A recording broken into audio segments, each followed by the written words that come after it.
ito yung first time na may attempt po kayo to have some sort of arrest being enforced. Naalala ko, medyo na water bomb pa yata yung mga PNP officers nung last time, di ba?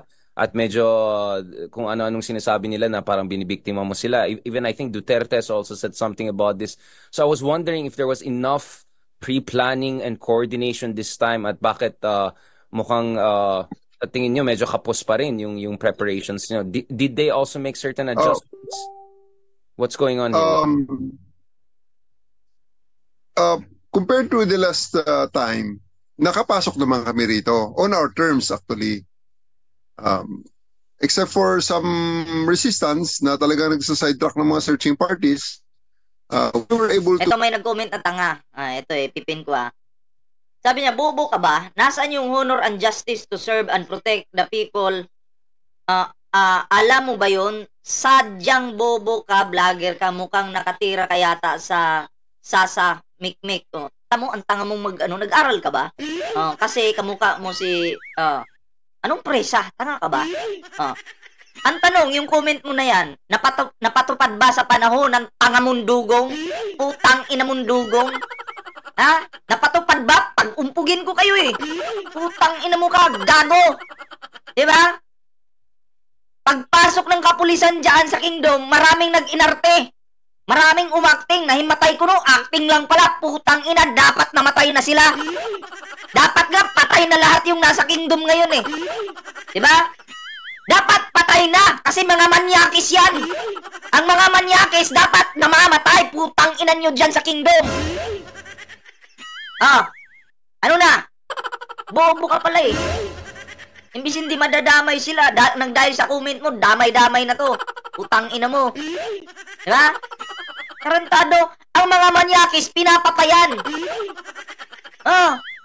Hindi na kinukulong yan. Tang ina. Tsupain mo na lang si pastor mo. Ulul ka, Glenn Gurapo. Ang mga Gurapo, Glenn Gurapo, ang papangit ng pangalan niyo. Utang inang pangalan yan. Parang hinugot sa iniduro. Utang ina mo, tanga. Diba? Bobo ka. To do the searches. Kaya lang, syempre, considering that this is the first time that many of us, or most of us, or almost all of us, had come into this compound, wala kaming familiarity sa struktura niya, except for what the informants. Introducing GoDaddy Email and Microsoft 365. Have been describing to us, which of course, they describe lang sa amin yan. So, we looked for him everywhere. May mga areas pa actually na hindi pa namin natatapos So, we're still waiting for sunrise at magsimula uli kami sa paghahanap sa kanya. So this is gonna be a whole overnight operation, so all the way into tomorrow. That's what you're thinking. And you're gonna be on standby, General. I can see you all already the full gear and all of that. Again, without giving away too much operational detail, are you expecting more help to come in from the national government in the coming hours or so? We are already planning the shifting. Siguraduhin namin na hindi namin bibitawan tong lugar na ito. At sisiguruhin namin na mahanap natin si Apollo Kibuloy dito.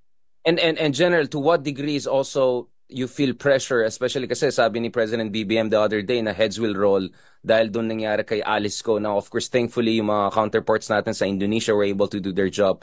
But some would say that was an embarrassment to the government and kind of an indictment of the law enforcement agencies. Are you feeling pressure na dahil doon nangyari kay Alice Go at yung mukhang nainis si BBM doon sa mga gaps na nangyari na this time we have to get this right when it comes to Kibuloy and this issue, or you're saying they're completely unrelated?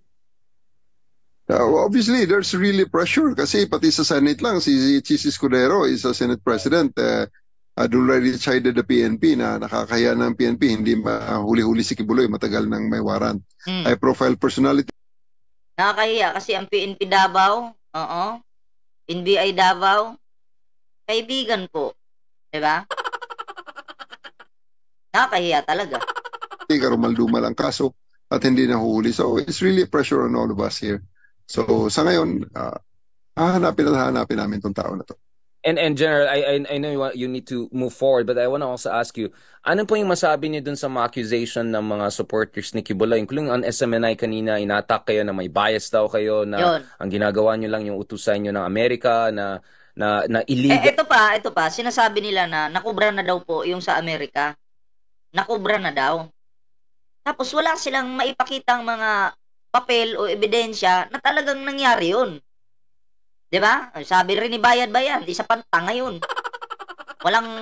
Sabi ni Mikos, walang utsik, idol. Walang utsikin. Walang utsik.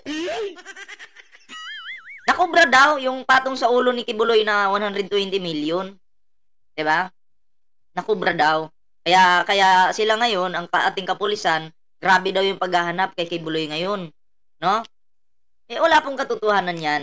'Di ba? Wala pong katotohanan 'yan kasi unang-una, wala naman silang maipakitang ebidensya katulad nung sinasabi nila naghahagis daw ng tergas. Wala namang ebidensya.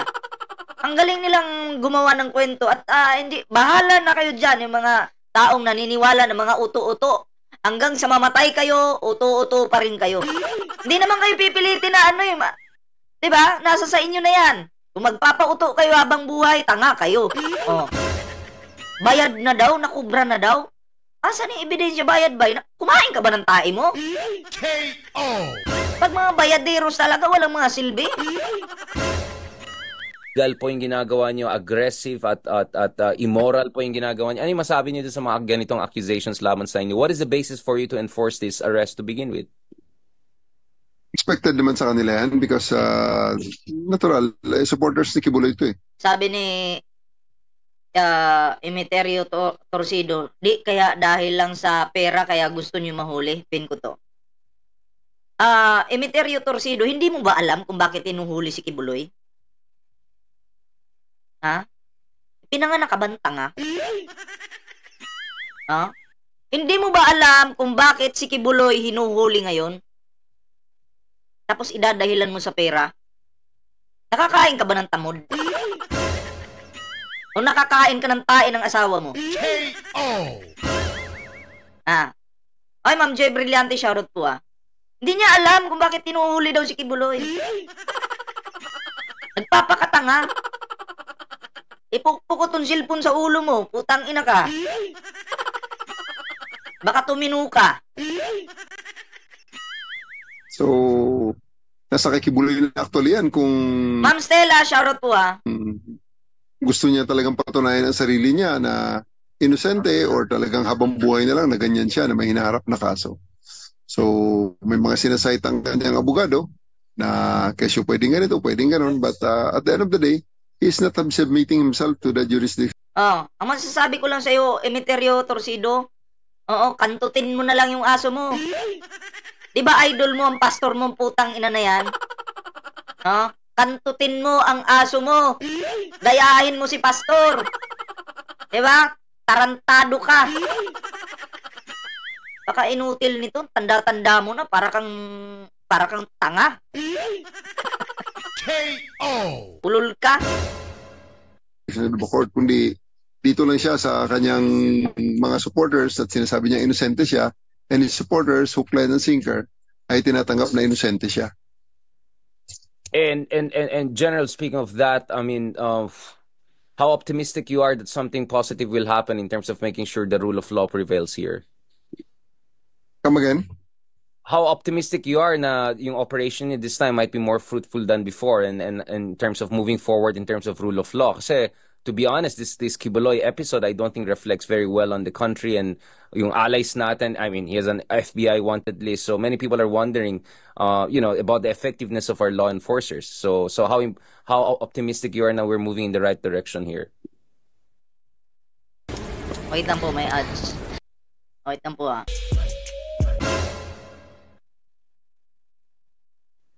Okay, so ito, I think we are doing right naman sa pag-enforce ng batas na to, ng warrant of arrest na to. We were able to convince them to surrender, to open the gate for us without any violence. Pero talagang, ang limitations talaga ng shoutout kay Don. Manpower din at saka nung time constraints, naka-isang araw pa lang tayo. Pero hopefully, bukas, mahababang araw, magsimula tayo ng maaga. So, Jenna, just to confirm, has there been casualty or something? Because I'm seeing on Twitter and Facebook, some people are saying na may mga kilala sila, may casualty, may encounters, may may violence na nangyari. Can you tell us what is the real score here, General, in terms of has there been encounters or armed confrontation so far? Walang armed confrontation dito. May sinasabi sila na namatay na dahil na heart attack. And we'll be investigating that first kung talagang related ba yun sa... Imbestigahan nyo rin po yung yung nagpakalat na 7 yung patay. Okay? Kasi ako, na-reactionan ko yan kahapon, pinakalat nitong garbage creator na si Dada. Dapat imbestigahan din po yan kasi siya po ang nagsabi sa live niya na 7 daw yung patay. At syempre, nasisi yung kapulisan natin. Naging masama po yung ating kapulisan. Yung pala, wala namang katotohanan. Yung hinimatay, ginawang patay. Isa lang pala yung patay dahil hindi nyo pinakain ng 3 kulang-kulang sa pagkain. Sa loob ng 3 araw, kulang-kulang pa sa tulog, mamamatay ka talaga. Diba? Mamamatay ka talaga. So, dapat imbestigahan din po yun. Oy, 443 thumbs up natin. Maraming salamat po ha. Ang hihina niyong pumindot ngayon ng thumbs up. O thumbs up, diba? Operations na to or talaga namatay lang sa heart attack lang talaga. And how do you make sure na hindi lalabas ng bansa like what happened with Alice Go? You were saying that malapit ito sa... is it close to the airport? Could there be a way for some of these personalities to get out of the country? Kasi alam ko, hindi lang naman si Kibuloy, di ba? 5 sila, if I'm not mistaken, na who have warrants. Yeah. Well, for one, the license of his private airline company was already revoked by CAAP. So, naka-ground ang lahat ng kanyang mga aircraft. Itong aircraft niya kasi, mayroon siya sariling hangar dito na connected diretso sa Davao International Airport. So, ay, shoutout kay VM Berevito na. At kay Noel Amudo. Hopefully, hindi siya makalabas ng basta-basta using the aircrafts na nandito. And General, just asking about this, I mean, nakita natin kanina sa SMNI, they were talking about creating some sort of people power or incitement to rebellion or something like that. You're already saying na medyo overstretched kayo. Are there enough law enforcers there to make sure na hindi magkagulo dyan sa Davao? Depending on how much supporters will come out and how aggressive they're gonna get. Especially if you're successful. Let's say in the next 24 hours, mahuli niya talaga siya.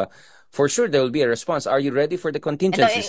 Ingat lang sila, sila, ang mga kapulisan natin dyan, sila Torre. Kasi once, pag nahuli itong si Kibuloy, halimbawa, hawak na nila si Kibuloy, susugod po yung mga dyan, yung mga willing nang magpakatanga.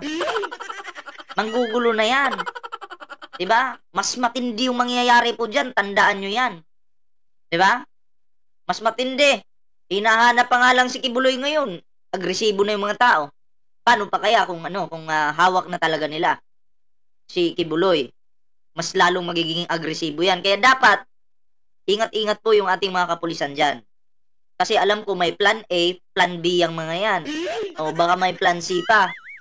Okay lang sana kung hindi sila makakapanakit. Kung paano kung yung mga plano nila may halo ng pananakit, delikado 'yun. Kaya ingat-ingat, 'di ba?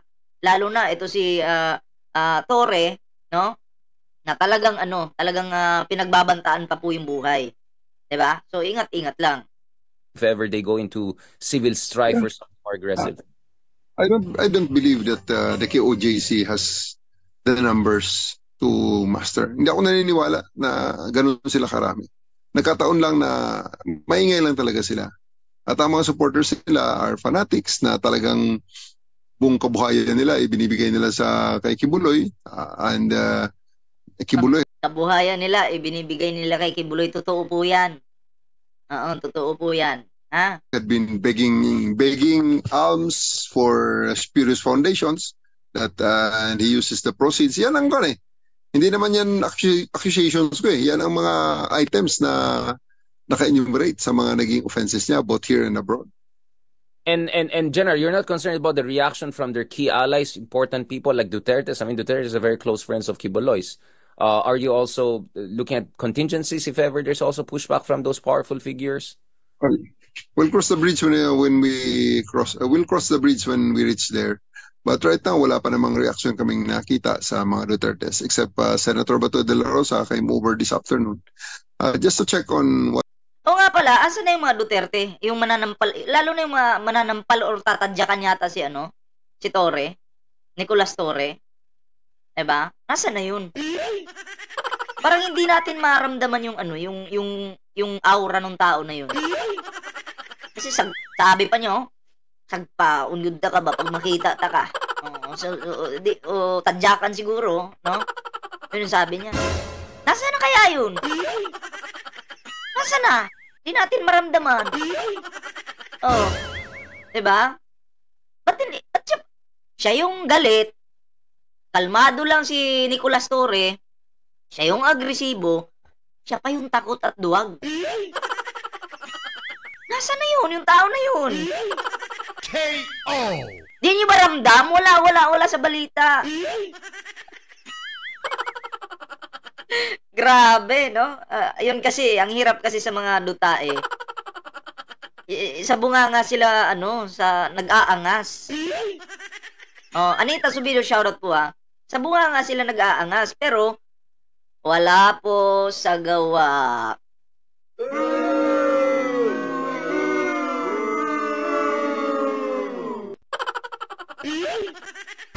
Isa pa nga!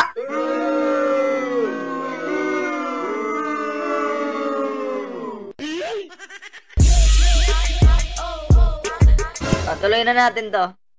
What's happening? Wala naman siyang sinabing stop the operation or anything favoring one side. So ang sa kanya lang is just keep it civil, keep it peaceful. As parting words, General, what do you have to say to people, to the Filipino people? How important is this operation? How can they... Sabi ni Furious Protector, bunjing kasi yan si Basti. Grabe ka naman. Huwag naman ganyan. Natatawa ako sa mga doon sa Davao. Oo. Sabi ni Alex Colombino, bayaran tong vlogger na to. Eto, hindi po ako vlogger. Alex Colombino, wag kang tanga. Hindi ako vlogger. Vlogger ako. Magkaiba yung vlogger sa vlogger. Tanga ka. Diba? Iba yung vlogger as in B sa V. Iba po yung trabaho ng vlogger sa vlogger. Ngayon, gets mo na. Ngayon, kung tatanungin mo ako, kung bayaran ako, kahapon pa po ako binayaran ni YouTube. Oo, kahapon pa po ako bayad ni YouTube. Si YouTube po yung amo ko dito. Pinadala na sa akin yung sahod kahapon ni YouTube. Maliwanag. Maliwanag na. Si YouTube yung nagpapasahod sa akin. Si YouTube naman kasi, bakit kasi ako pinapasahuran eh? Yan tuloy, nasisipa ako dito. Bayaran daw kasi ako, natural. Diba? Alam nyo na, mga tangang basher, magkaiba yung vlogger sa vlogger. Okay? Pero itong ginagawa ko, hindi ito vlog. Hindi rin ito vlog. Ito ay live streaming. Ini-explain ko kasi ang mga supporter ni Kibuloy at ng mga Duterte, mga tanga. Naintindihan nyo na yung kaibahan ngayon. May natutunan na naman kayo ngayong umaga. Tama? KO! Pasalamat kayo kay Bullpoint Man. Tuloy na natin to. May natutunan na sila at least. Kahit pa paano, nakapagbigay ako ng kaunting kaalaman sa mga tanga. Cooperate? How can they be helpful in this situation? Perhaps not spread unnecessary fake news or disinformation, because I'm sure there are a lot of fake news being spread to create panic, to create backlash against the police forces. Ano po yung advice niyo? Is there any request you have to people? The PNP will enforce the law without fear or favor. So please understand us that we are just enforcing the law. We're just doing our jobs, and this is nothing personal, and we really don't have anything personal against the person, except na meron na siyang warrant of arrest na kailan niyang harapin, order ng husgado, kaya kailangan namin i-serve talaga. Thank you very much again, General. I hope we can get back to you once there are more developments. Anyway, ito yung kasunod nating bibigyan ng reaksyon, ano? Itong balitang ito. Asan na ba yun? Wait, hanapin ko lang natin.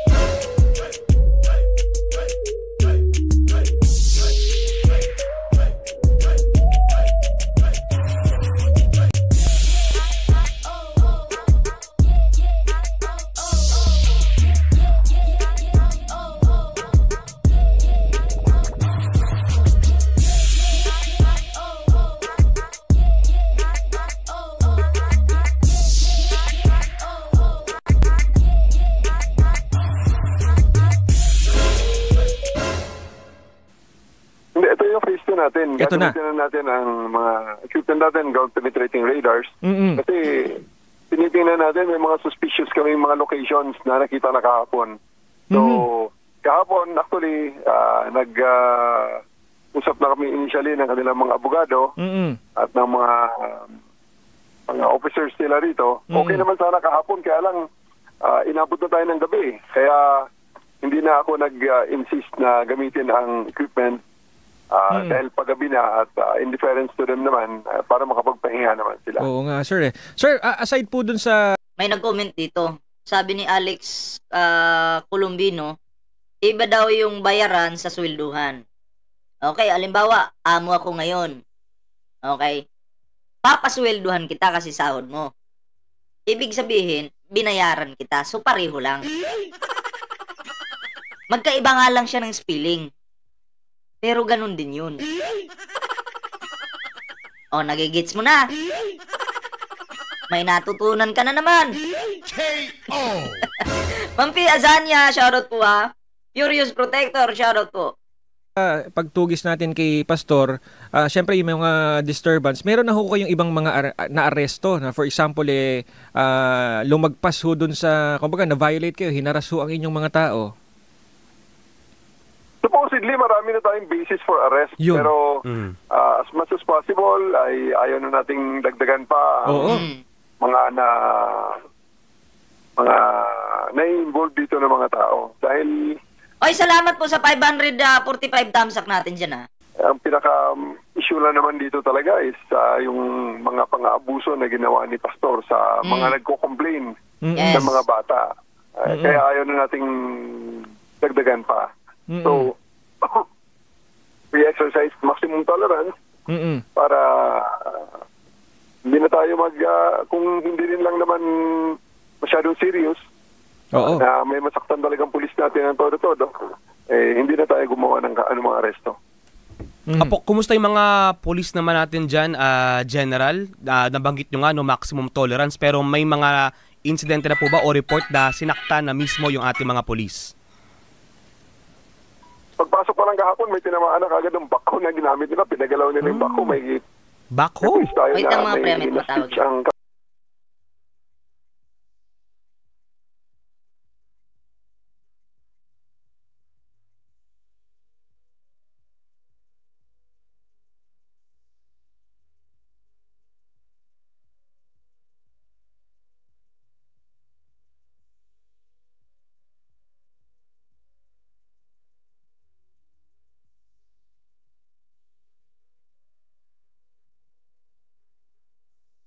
Ayan, may tumawag lang po sa atin.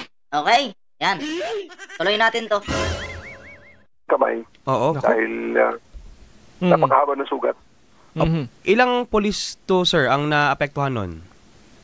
Isa lang naman yung talagang may serious injury.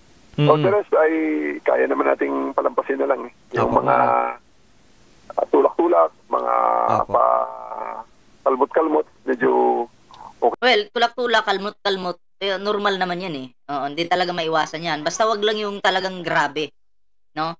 Kasi kagabi, nag-live ako kagabi, nakita ko doon sa video ng isang vlogger, Oo. Na merong isang lalaki nakatayo. Tapos yung mga babae papasok. Okay? Hanapin nga si Kibuloy. Papasok sa isang kwarto yata yun. Tapos nasa labas silang lahat. May isang lalaki doon na dumidikit doon sa mga pulis na babae. lalaki ka, dumidikit ka, isinisiksik talaga niya yung kanyang dugyot na katawan doon sa mga kapulisan nating babae. Ngayon, may isang lalaking pulis, nakita niya. Nakapokus lang, nanggigil. Hinila sa ulo. Alam ko, nakita niyo yun, reaksyonan ko eh. Ginanon, di ba? O kasi, ang pangit nun, mga babae yung pumapasok, yung pangit na lalaki na yun, yung kampo ni Kibuloy na manyakis, idinidikit yung sarili niya dun sa mga kapulisan nating babae. Parang ang dating, nanghihipo, nang mamanyak. Diba? Kapal talaga ng muka. Okay lang. Kaya na natin palampasin yun. Sir, nabanggit nyo kanina yung may mga suspicious locations dyan sa loob ng compound. Ano ba yung mga lokasyon na yun? Tsaka paano yung mas may kaibahan ba yung ginagawang operations dun sa mga suspicious locations na yun compared dun sa ibang mga lokasyon na hinahalughog natin? Well, may mga nakatagong pintuan, mga ganun. So, yun. Kailangan nating i-check talaga yung kung ano nasa likod nun. At mga tinitingnan namin sa baba, may mga entrance na hindi basta-basta nakikita kung hindi mo talaga sasadyain.